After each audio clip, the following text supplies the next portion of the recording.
Olá pessoal, salvo aqui.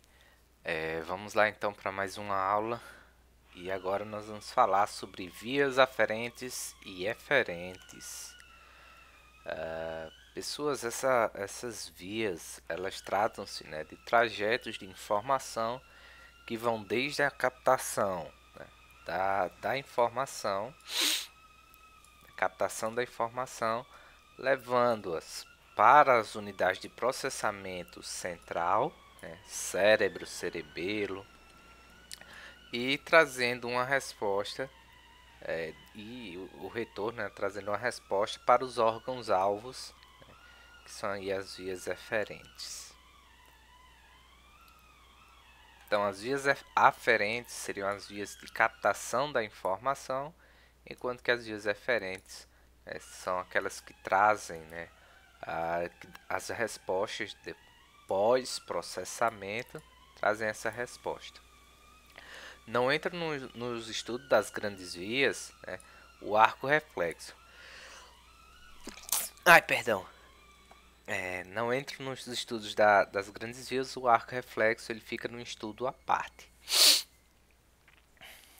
Então, as grandes vias elas são construídas, né, pelos sistemas suprassegmentares, né, o cérebro e cerebelo em especial, e também necessita da participação, sim, e das vias, necessita da participação das vias segmentares, né, que é o tronco encefálico, a medula, e a participação do sistema nervoso periférico, dos gânglios e os nervos periféricos para trazer, aferir a informação, bem como para dar a resposta, né, que é a eferência das mesmas.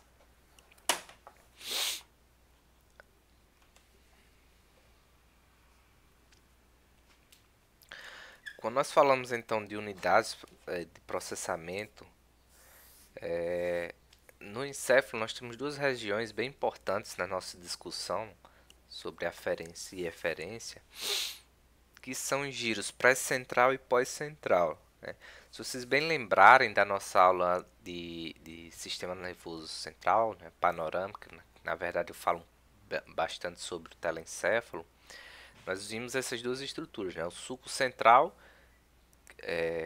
que é essa região, essa fissura central.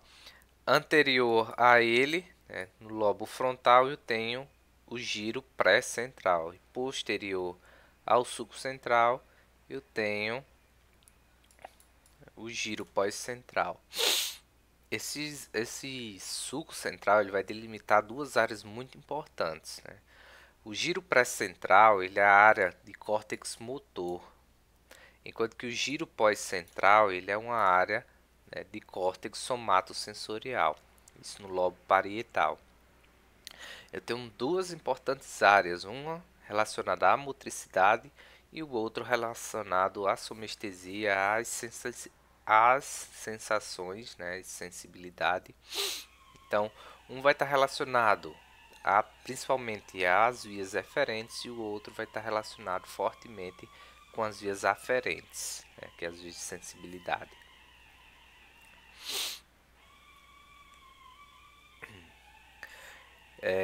Como nós vamos falar muito dessas vias, e aí a gente discute muito essas vias, né, pois elas se formam principalmente na medula, né, e vão seguindo até os centros superiores. Então, cabe aqui nós discutirmos alguns pontos de referência da anatomia da medula, né? A exemplo que eu trago para vocês as divisões em sulcos, né? Nós temos que lembrar que temos um sulco mediano, né? Sulco mediano anterior ou fissura mediana anterior. Vou colocar uma coloração mais azulada aqui. Então, sulco mediano anterior, sulco mediano posterior.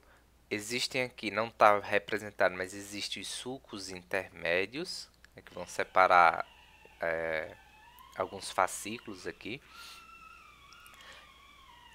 A entrada, local de entrada das raízes posteriores, né, nós vamos encontrar o sulco lateral posterior, né, em cada lado da medula.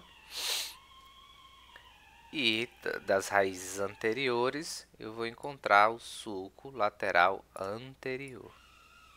Esses são pontos de referência. O sulco mediano anterior, sulco mediano posterior, os sulcos intermédios posteriores, os sulcos laterais posteriores e os sulcos laterais anteriores. Cabe ainda destacar a parte, né, da substância cinzenta, que é onde eu vou encontrar os corpos neuronais na medula, em que eu vou dividir essa substância cinzenta em 3 núcleos, em 3 colunas ou cornos também, podem ser assim chamados. As colunas são a coluna posterior, a coluna lateral e a coluna anterior. Eles são pontos, né, de entrada. Nas posteriores eles são pontos de aferência. Então os neurônios sensitivos aferentes, eles adentram a medula através das colunas posteriores. As colunas laterais, elas não estão presentes em toda a extensão da medula. Algumas regiões medulares que vão estar presentes ou não. Costumeiramente, nós vamos ver ela em evidência na região tóraco-lombar, né?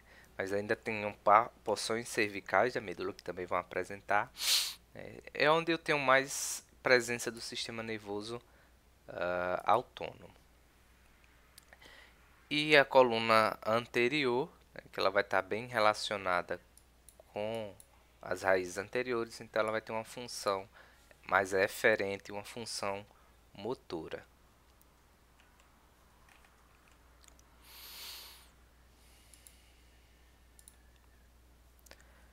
Além disso, a substância branca também vai possuir uma divisão, vocês bem sabem, que vale lembrar, né, que são os 3 funículos. Nós temos o funículo posterior, que ele vai estar entre os sulcos posteriores laterais, né?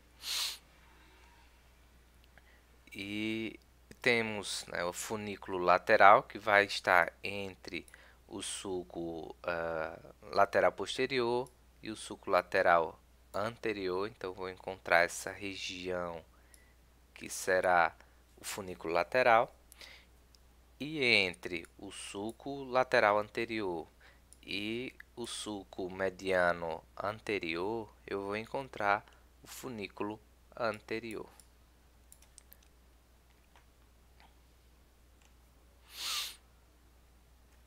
Então, tenho os sulcos como referência anatômica, as colunas na substância cinzenta e os funículos, né, na substância branca como pontos de referência. E aí, finalmente, temos as vias, né? As vias, então, elas são regiões na medula por onde vão estar passando fibras, né, axonais, de neurônios ligados a algumas funções, né, e localidades no encéfalo. As vias, então, elas vão ser divididas em aferentes, que são as vias de sensibilidade, sensoriais, né, e as eferentes, que são as vias motoras, né, ou de função de ativação dos órgãos-alvos. Aqui as vias aferentes, elas vão estar representadas na cor azul, enquanto as vias eferentes, elas vão estar representadas na cor vermelha. E aqui nós temos a acomodação dessas vias dentro da medula, né? Então, nós estamos vendo aqui qual o espaço que elas ocupam, qual a região que elas ocupam, né? Então, vamos começar aqui fazendo um apanhado geral e nós vamos estar estudando cada uma delas mais adiante. Então, inicialmente aqui eu tenho os fascículos, né? Eu tenho o fascículo grácil, né, que é essa região aqui. Vou mudar a coloração. Acho que um verde vai destacar legal. Então, eu tenho esse fascículo aqui, que é o fascículo grácil. Mais lateralmente tem esse outro fascículo, que é o fascículo cuneiforme. E aqui eu consigo ver que ele vai pegar o fascículo grácil, ele vai pegar feixe, né, de origem sacral, lombar, torácica, enquanto que o fascículo cuneiforme ele pega uma boa parte da cervical. Então são todos, né, vias aferentes, esses azuis. Mais lateralmente, né, no funículo lateral, eu vou encontrar ainda, né, os tratos. Aqui são fascículos, aqui são tratos. O trato espinocerebelar posterior e o espinocerebelar anterior. Encontro ainda, né, o espinotalâmico lateral, que também é uma via aferente, e o espinotalâmico anterior, também é uma via aferente. Por fim, como última região aqui para nós revisarmos, temos também o espino, as fibras, né, do espino olivar. Já nos neurônios, nas vias motoras, nas vias eferentes, né, nós encontramos aqui os tráticos córtico-espinal lateral, o trato córtico-espinal anterior, né, eles são vias descendentes, trato córtico-espinal lateral, córtico-espinal ventral ou anterior. Temos aqui o trato vestíbulo-espinal, né, e também fibras olivares, né, junto. Se você lembrar que nós temos fibras olivares, espino-olivares, né, e aqui eu tenho um olivo espinal. Uma coisa interessante nós sabemos sobre essa nomenclatura, né, quando eu começo espino cerebelar, espino talâmico, espino olivar, eu já estou dando uma ordem. Eu estou indo da espinha, ou seja, da medula, para o seu ponto final, né? Seja os tratos olivares, sejam o tálamo, os núcleos talâmicos. Então ele está dando uma orientação dessas fibras. O inverso também é verdade, né? Córtico espinal significa que vem do córtex. Quem é que tem? Quais são as estruturas que têm córtex? As estruturas suprassegmentares, cerebelo e telencéfalo, né? Então, córtico espinal está saindo de córtex indo para a espinha, ou seja, descendo, né? São vias descendentes, ou seja, vias eferentes. Do mesmo jeito, rúbero espinal, retículo espinal, olivo espinal, vestíbulo espinal. Estou descendo de centros e indo para a espinha, para a medula. Ok? Então vamos conhecer essas estruturas.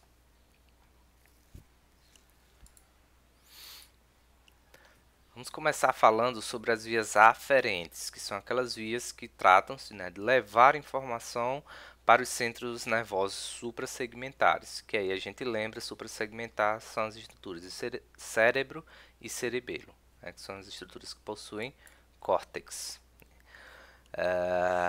E eles levam informações de onde? Né? Aquelas informações oriundas de receptores periféricos.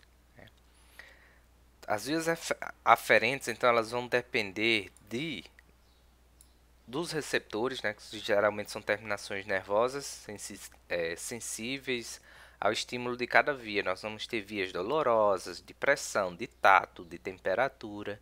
Então, são esses receptores que vão coletar essas informações, né? Essas informações coletadas, então, elas vão seguir um trajeto periférico, então, das extremidades dos órgãos, elas vão levando informação através dos nervos periféricos, sejam eles espinais ou cranianos, né?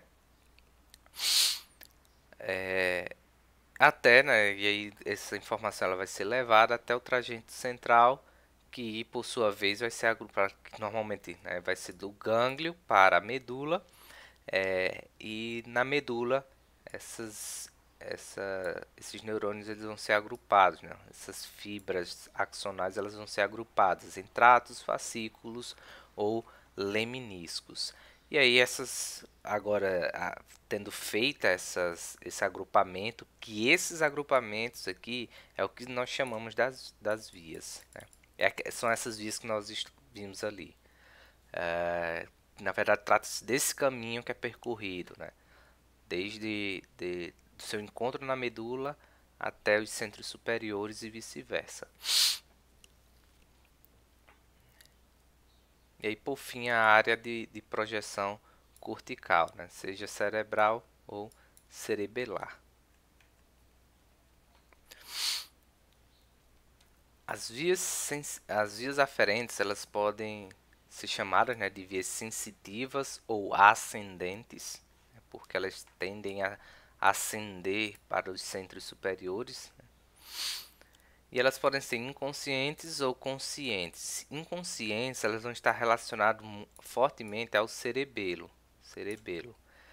E no seu trajeto, elas vão se comunicar através na grande maioria, de dois neurônios. Enquanto que as conscientes, elas vão estar atreladas, né, geralmente ao cérebro, e geralmente vão ser constituídas por três neurônios. Uma informação importante, nós vimos lá os tratos, né? E aí nós vamos estar revendo todos eles. Esses tratos, a maioria deles tem informações cruzadas, ou seja, o neurônio receptor sensitivo à direita, né, ele vai passar informações para os tratos à esquerda da medula, né, excetuando-se o extrato espinocerebelar posterior, né, tá aqui representado, que ele estaria aqui, nessa região, que é ipsilateral, que é do mesmo lado. Mas os demais extratos, né, espinotalâmicos, né, os espinotalâmicos que estão aqui, o espinocerebelar anterior, eles são contralaterais, né, e o espino-olivar, as fibras espino-olivares, são contralaterais. Já os fascículos, que são posteriores, que ficam no folículo posterior, eles são ipsilateral, ou seja, a informação que vem do neurônio sensitivo à direita, ele vai passar a informação para o fascículo à direita, seja o graço, seja cuneiforme. Aqui eu trago para vocês, eu vou estar utilizando essa figura para as próximas discussões, né, que é muito semelhante àquela primeira que nós vimos, né, de orientação das estruturas. Deixa eu pegar aqui uma outra coloração.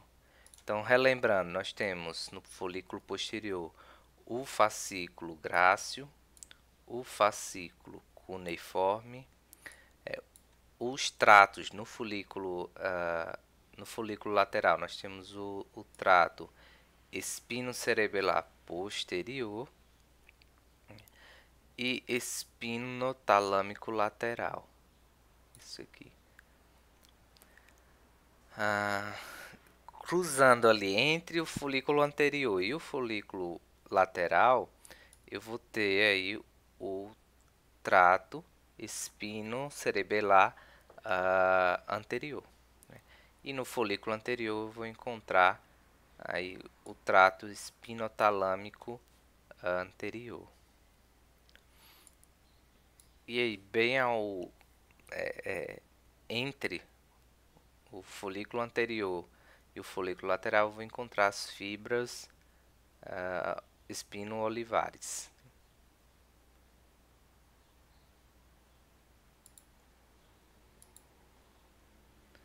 E aí vamos falar sobre essas estruturas.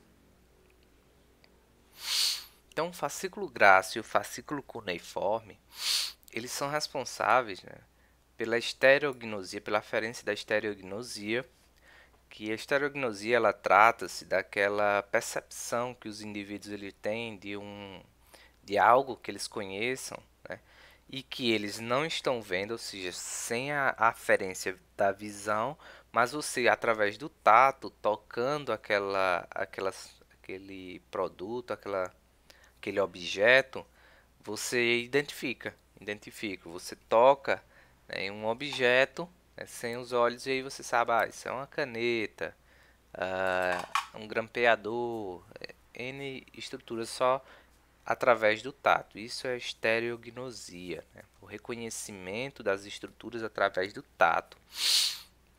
Sinestesia, que trata-se dos mecanismos de proprioceptivos, né? Que é a percepção do indivíduo no espaço, né? De suas estruturas. Saber, mesmo com os olhos fechados, saber que o braço está erguido, que está sendo posteriorizado, anteriorizado, inferior, para a região inferior, se o indivíduo está deitado, sentado, em pé, em ortostasia. Isso é sinestesia, a sua percepção no espaço.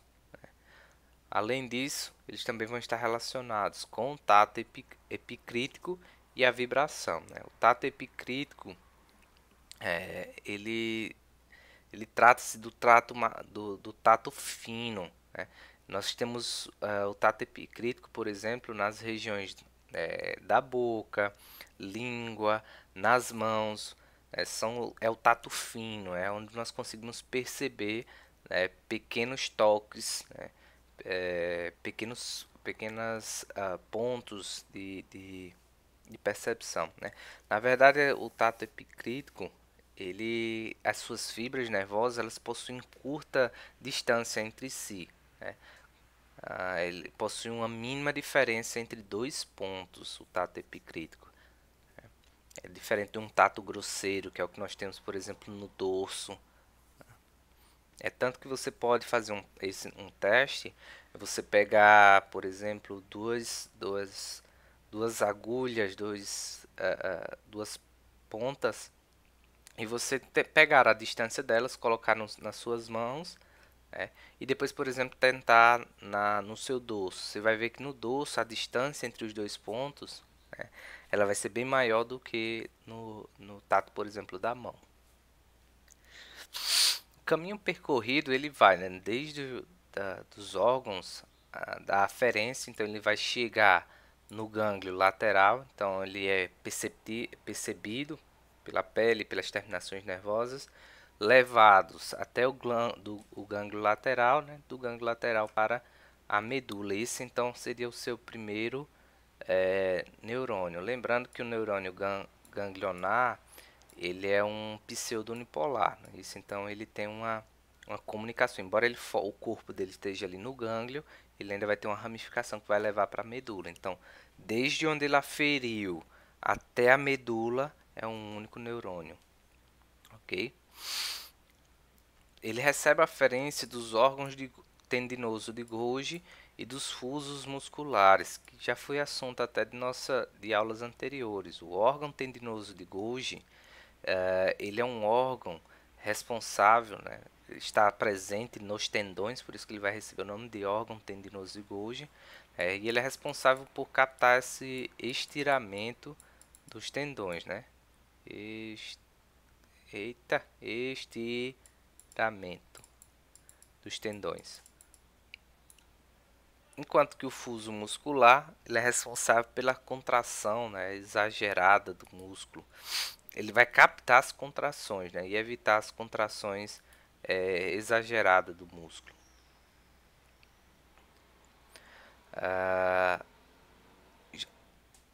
Ok, então ele vai. Isso aqui, tá, professor, isso aqui importa em quê? Nessa propriocepção.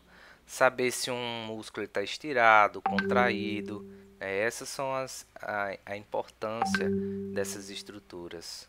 Deixa eu só atender aqui bem rapidinho. Então, essas seriam as ações, né, dos órgãos tendinosos de Golgi, do fuso muscular. E aí, por fim, o seu neurônio 2 ele vai ser no corno posterior da medula, né, na substância cinzenta.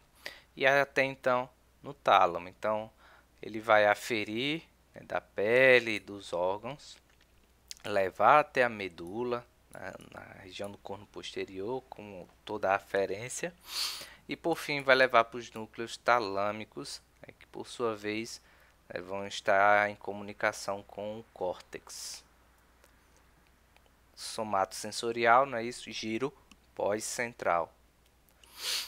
E aí os fascículos, se perceberam, um, dois, três neurônios. São três neurônios, então eles são conscientes. Se é consciente, mais uma vez é relacionado ao córtex cerebral, né?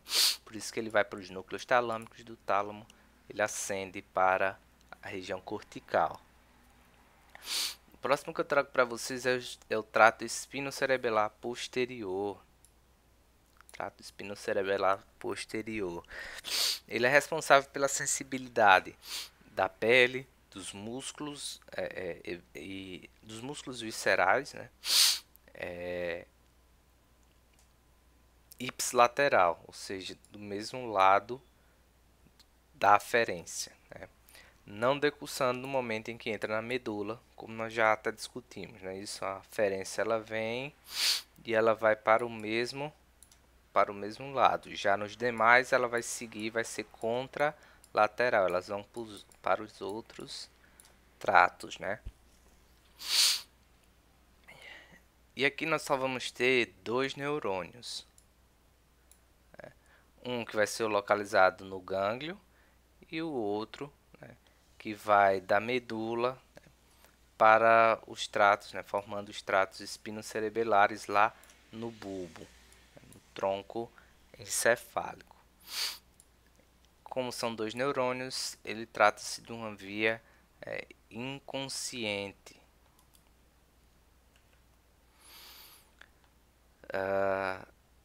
Já o trato espinocerebelar anterior, ele é contralateral, então a informação ela vem da outra coluna, né? E aí então ela cruza e vem para o trato espinocerebelar anterior, né? Ele vai ter a função de sensibilidade da pele, dos músculos e das vísceras. A diferença por que eu não coloquei os dois juntos, né? É pelo fato de que um é ipsilateral e o outro é contralateral. Um decursa e o outro não, né? Essa é a diferença entre os estratos espinocerebelares posteriores e espinocerebelar anterior. Só responder aqui.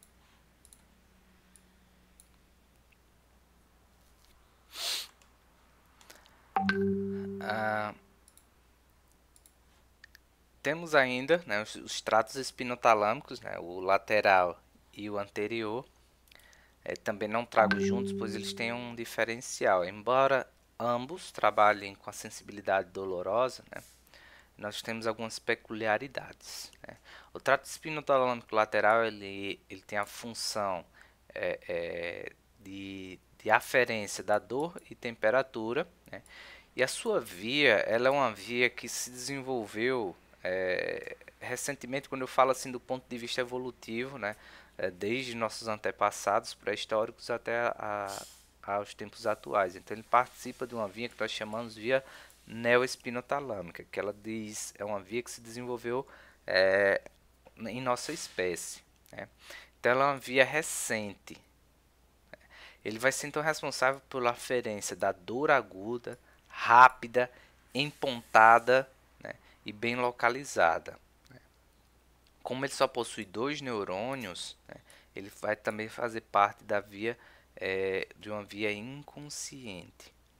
E o trato espinotalâmico anterior, como eu falei nele, também vai ser a aferência da dor, né? Mas, além disso, além da dor, nós também temos tato e pressão sendo aferida, né, por essa via. O tato aqui é o tato protopático, né, que é aquele tato mais grosseiro, né, diferente do epicrítico, né, que é o tato fino. O tato protopático é um tato mais grosseiro, né? E aí é um diferencial muito grande e importante até para nossa vida como um todo, para entendimento da nossa vida. Ah, se você perceber, então, tem dois tratos espinotalâmicos, o anterior, né, e o lateral. O lateral, ele é neoespinotalâmico, ele é uma via nova, né, uma coisa da nossa espécie. Já a paleoespinotalâmica, ela é uma via antiga. Por ser mais antiga, talvez, né, ela possui uma cadeia maior de neurônios, né, com um número maior de neurônios, né.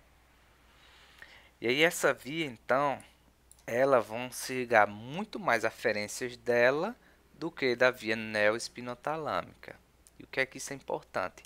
Você já tomou uma pancada, você já deve ter tomado uma pancada, e você percebeu quando você bate, a primeira coisa que você faz é alisar, é esfregar. Né? Isso por quê? E isso supostamente para você reduzir a dor. Você faz isso como um mecanismo de defesa para você reduzir a dor.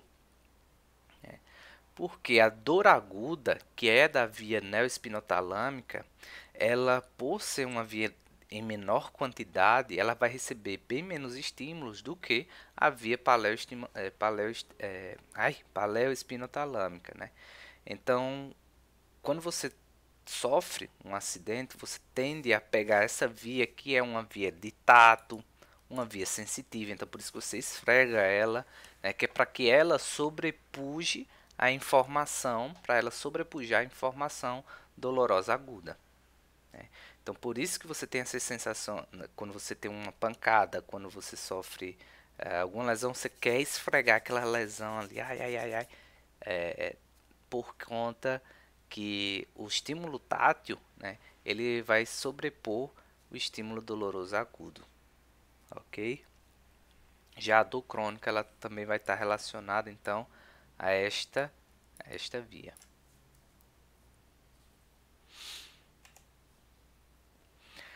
As vias aferentes ainda, elas contam, né, com a aferência craniana, né, com os nervos cranianos, que aí eu não vou estar especificando todos eles, pois vocês já viram isso quando estudaram os nervos cranianos e as funções dele, né?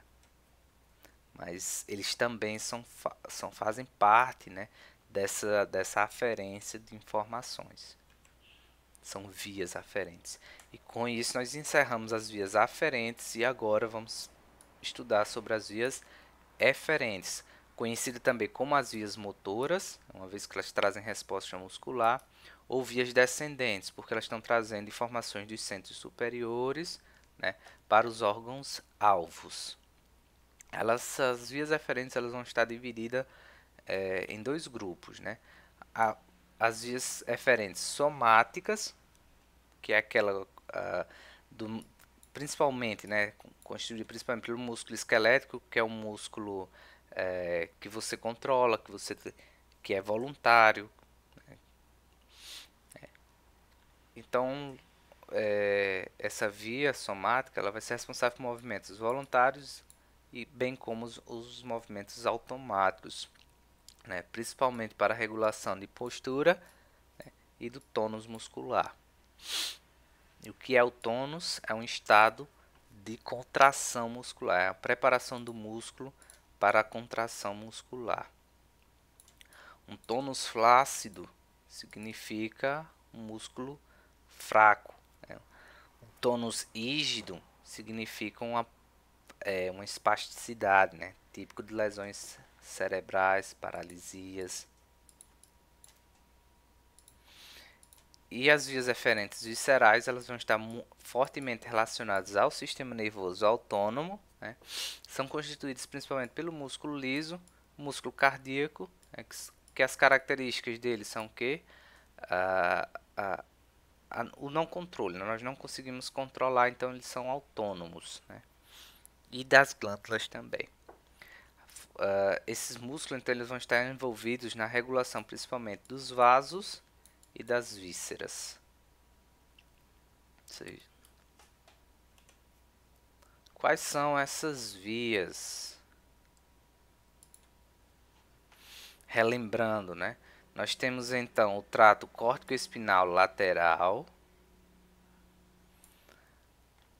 trato córtico-espinal ventral ou anterior. Então, trato córtico-espinal lateral, trato córtico-espinal anterior ou ventral. Temos aqui o trato rubroespinal, o trato retículo-espinal, o trato vestíbulo-espinal e o trato olivo-espinal. E aí, mais uma vez, aquele nome, né?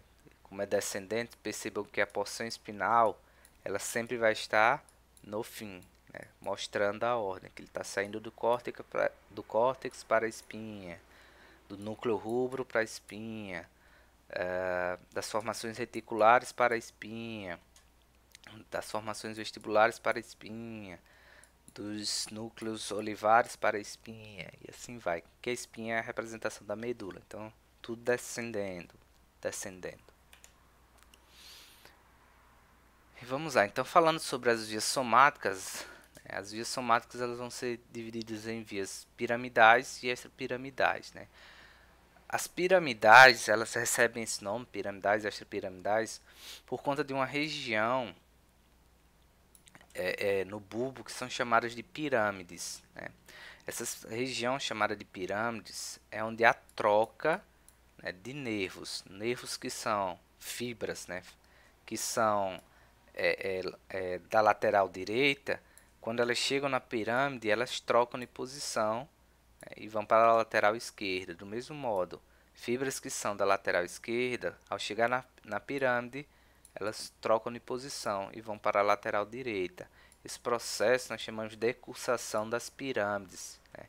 É daqui que nós falamos que o hemisfério direito ele vai comandar a porção, o hemicorpo esquerdo, enquanto que o hemisfério esquerdo ele vai comandar, referir informações para o hemicorpo direito, né? Isso uma vez que eles se cruzam na pirâmide. Mas nem todas as fibras sofrem decussação, né? Algumas fibras elas vão ainda seguindo o seu trajeto. Então elas vão realmente seguindo os seus trajetos. É aí onde eu vou ter essa divisão entre trato córtico-espinal lateral e anterior. Os laterais são aqueles que sofreram essa decussação, enquanto que os anteriores eles não sofreram essa decussação. O anterior ele não sofreu decussação nas pirâmides, mas ao chegar na medula, né, que ele foi emitido para os nervos eferentes, ele vai sofrer decussação. Então, de uma forma ou de outra, hemisfério direito está relacionado à eferência esquerda e hemisfério esquerdo está relacionado à eferência direita, certo? O trato córtico-espinal lateral, a decussação dele se dá nas pirâmides bulbares, enquanto que o trato córtico-espinal anterior, a sua decussação ela vai se dar na medula espinal.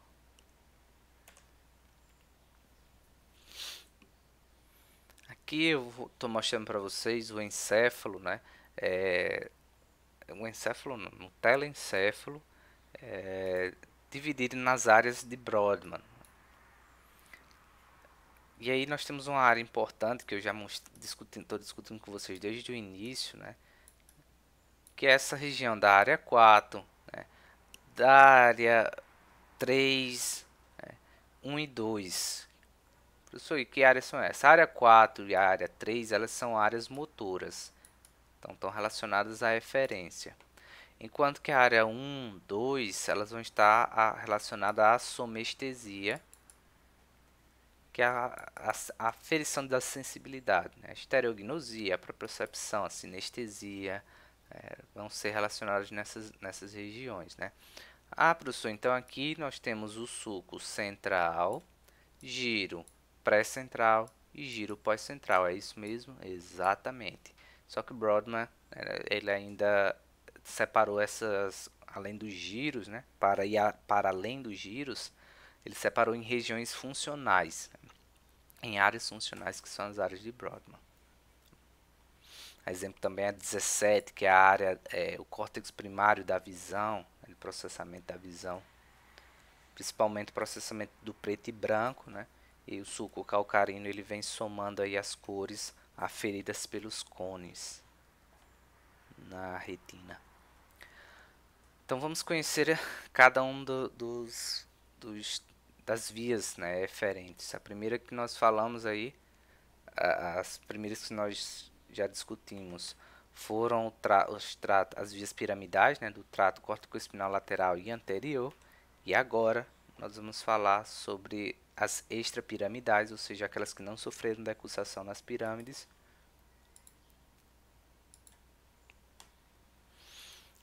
Que entra aí o trato rubroespinal.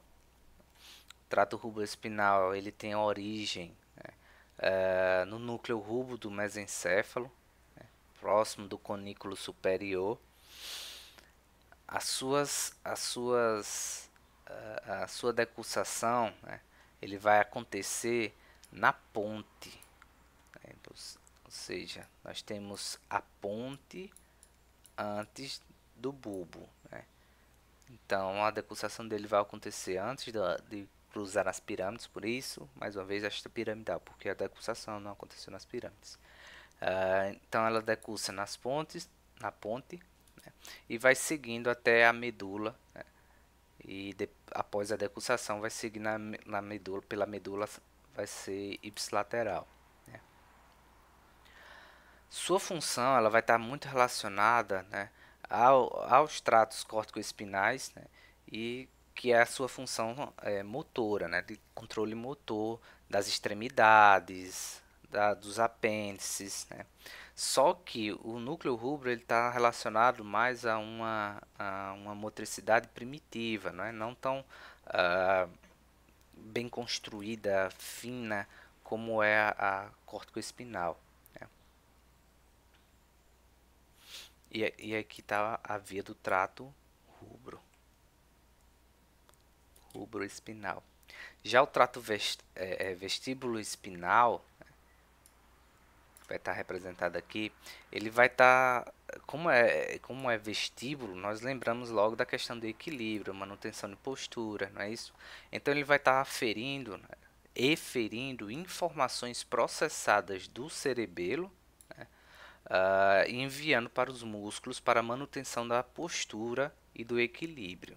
Essa é a função do trato vestíbulo-espinal. Então ele traz, depois do cerebelo processar as informações trazidas das estruturas da orelha, né, e também a aferência muscular, né, ele também vai pegando aquela posição de OTG, difuso muscular, ele soma todas essas informações, processa e aí ele traz a manutenção da postura. Essa é a função do trato vestíbulo espinal.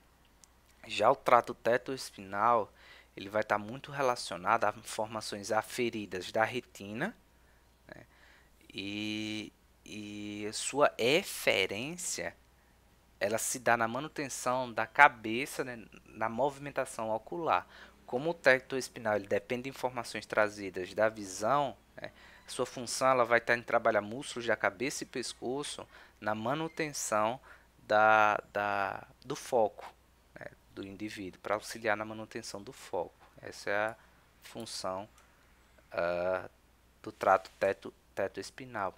Professor, lá na sua descrição, essa região ela não estava associada ao trato 2C, ó. Não estava associada ao teto espinal, mas sim ao vestíbulo espinal. Pessoas sabem muito bem que isso aqui são regiões, né? Infelizmente eu não encontrei uma figurinha que separasse eles dois. Mas, assim, na verdade até tem, mas não que seguisse um padrão, certo? Então, por isso que aqui junto do vestíbulo espinal eu encontro o teto espinal. E se você perceber, as funções dele também se assemelham. O problema é que o vestíbulo espinal ele vai ser todo o corpo, né? Manutenção de postura de tronco, de membros, né? Vai precisar todo o corpo. Enquanto que o teto espinal ele está ali mais cabeça e pescoço, na manutenção de postura de cabeça e pescoço. E o trato retículo espinal, é isso? O trato retículo espinal é um trato de suma importância, né? uma vez que ele vai se ligar a várias estruturas motoras em todo o corpo, né?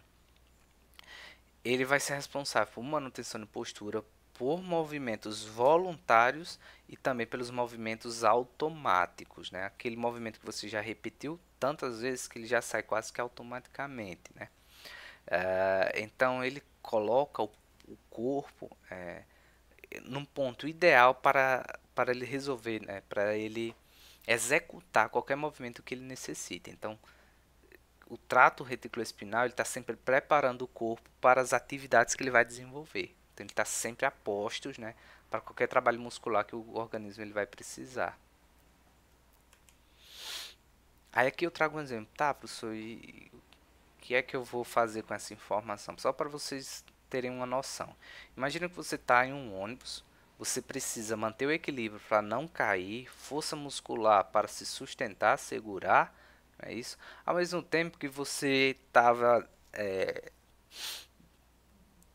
viu ali uma reportagem numa revista de alguém que está ali sentado olhando e você se interessou e queria só dar uma olhada assim na capa da revista ou do título da entrevista. Então você precisa manter sua postura, você precisa manter foco, se concentrar no, na leitura da revista e ainda tem que manter sua segurança. É aí que entram, né, essas estruturas inconscientes por vezes, né?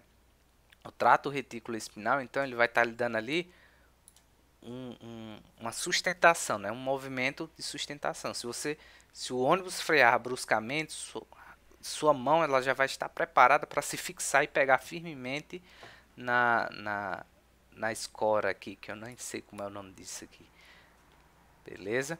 Já o trato teto espinal, ele vai estar relacionado à manutenção de pescoço, cabeça, para que você consiga manter o foco no título da revista, né?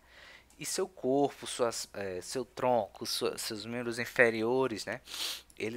O trato retículo espinal junto com o vestíbulo espinhal vão estar mantendo sua postura, né, e sua força muscular, né, e lhe deixando preparado para qualquer momento, se houver uma freada brusca, para os movimentos de balanço do ônibus, você está sempre a postos para se sustentar. Então, vejam que essas estruturas elas estão aferindo informações e eferindo, né, assim, a função delas são efetoras, certo? Mas eu digo assim, porque ela tem uma relação, né, lógica, ela precisa saber onde está cada posição, cada músculo, para que elas possam dar uma melhor resposta. Ainda temos mais uma coisinha na nossa prática clínica, né? São as posturas, né, ante a lesões. Existe uma postura chamada de decorticação, uma postura de descerebração. E aí nós vamos entender quais são esses processos. O paciente de decorticação, e aqui eu trago uma outra figura do tronco, o que é que seria decorticação, descerebração, são os níveis de lesão. Então a descerebração ela vai pegar, né, um nível de lesão que ele vai cortar a região da ponte, né, mas vai preservar, por exemplo, o bulbo. Então da ponte, né, toda a estrutura da ponte e do mesencéfalo elas vão ter sofrido alterações. Já numa lesão de decorticação, somente do mesencéfalo para cima é que nós temos perda da comunicação. Do mesencéfalo para baixo nós ainda temos informação. Descerebração, toda essa área, ou seja, da ponta, ela foi lesionada. Na decorticação, só a porção do mesencéfalo. E aí é onde entra a questão do núcleo rubro. O núcleo rubro, então, está ali naquela porção de transição do mesencéfalo para a ponte, né? Mas então ele está ali mais relacionado à ponte. Então, numa decorticação, o núcleo rubro ele ainda está atuando. Numa descerebração, o núcleo rubro está afetado. E aí nós temos a característica, né? A flexão do membro ela se dá pela ação do núcleo rubro. Então, numa postura de decorticação, como foi só o mesencéfalo que foi afetado, o núcleo rubro ele ainda está presente, então eu vou ter extensão dos membros inferiores e flexão dos membros superiores, pois o núcleo rubro ainda vai estar presente, né, atuando. Já numa situação de descerebração, o núcleo rubro ele também foi afetado. Então, eu só vou ter informações do bulbo para baixo, não é isso? Como a flexão ela é excitada pelo núcleo rubro, né, na postura de descerebração, o núcleo rubro não vai estar atuando, então ele não vai ter flexão, e sim uma resposta de extensão, tanto de membros inferiores quanto de membros superiores, né? Então, essa são as posturas de decorticação e descerebração. Ok? E aqui é só aquela explicação, né? O que é que o núcleo rubro ele faz? Né? Ele estimula a flexão dos membros superiores, né? Enquanto que estimula a extensão dos membros inferiores. Ok? Rápido, breve, pontual. Espero que tenham gostado e até mais, pessoal. Tchau, tchau.